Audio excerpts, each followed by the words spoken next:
Shane Warne নাকি রশিদ খান, মিরপুরে রিশাদ কোন রূপ ধারণ করবেন? প্রথম ওয়ানডে ম্যাচে 6টা উইকেট তিনি তুলে নিয়েছিলেন, তার ক্যারিয়ারের বেস্ট ফিগার। হয়তোবা তিনি 10 উইকেটের দেখাও পেতে পারতেন, এমনটাই মনে করছেন তার স্পিন গুরু মুশতাক আহমেদ। প্রেস কনফারেন্সে এমনটাই তিনি জানিয়েছেন। রিশাদ যখন একটা এন্ড থেকে একের পর এক উইকেট নিচ্ছিলেন, টানা 5টা উইকেট নিয়েছিলেন প্রতিপক্ষের, তখন ক্যাপ্টেন মিরাজ কেনই বা তাকে ওই আক্রমণ থেকে সরিয়ে দিলেন?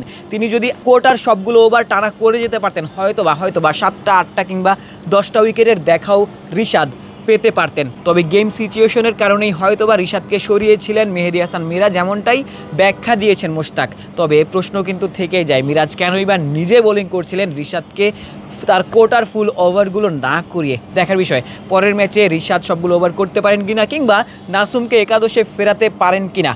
বাংলাদেশ এই ম্যাচে স্পিন নিয়েই আক্রমণ চালাবে এমনটা বলাই যাচ্ছে। তবে কেমন হতে পারে একাদশ, সেটি নিয়েই আলোচনা করতে চাই।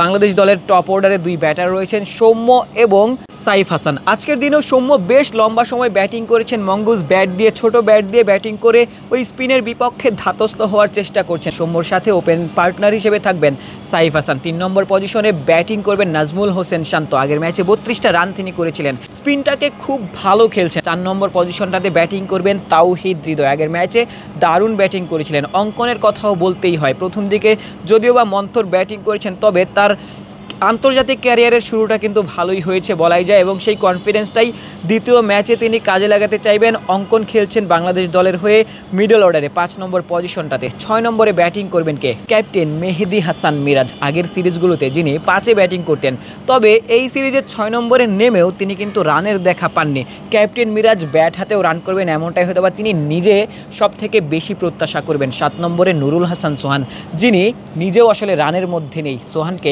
প্রমাণ করতে হবে তিনি এই দলটাতে 7 নম্বরে খেলার যোগ্য। যদিও বা আগের ম্যাচে তিনি দুর্দান্ত কিপিং করেছিলেন, বেশ কিছু ক্যাচ তিনি লুফে নিয়েছিলেন। 8 নম্বর পজিশনটা রিশাদ হোসেনের জন্য।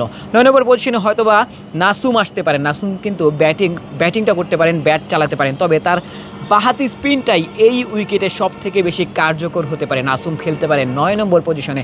10 নম্বরে তানভীর ইসলাম। হয়তোবা বাংলাদেশ দল একজন মাত্র পেসার নিয়ে এই উইকেটে খেলতে চলেছে, এবং সেটি মুস্তাফিজুর রহমান, যিনি নিজেও আসলে পেসের উপর স্পিনই করে থাকেন এবং তার কাটারগুলো দিয়ে প্রতিপক্ষকে পরাস্ত করার চেষ্টা করবেন।